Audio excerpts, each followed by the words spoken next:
Range Rover alarms often malfunction due to the bonnet switch or interior tilt sensors. The bonnet switch detects hood openings and can trigger false alarms if corroded or misaligned.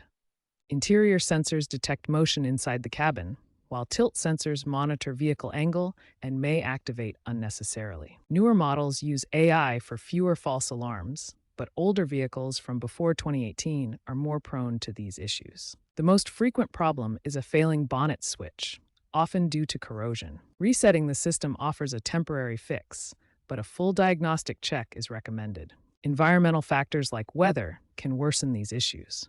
To reset the alarm, disconnect the battery for 10 to 15 minutes. This clears error codes and can resolve temporary issues. Alternatively, arm the alarm, wait 10 seconds, then disarm.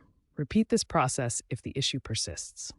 For the bonnet switch, inspect for corrosion and ensure proper alignment. Replacement costs around $50 to $100. Interior and tilt sensor sensitivity can be adjusted through the infotainment system to prevent false triggers.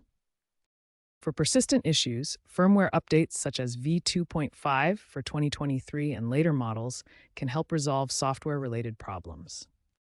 Expert advice emphasizes starting with a reset before assuming a major fault. Use OEM parts for DIY repairs to avoid warranty issues. Professional resets average $150, while DIY costs $20 to $50.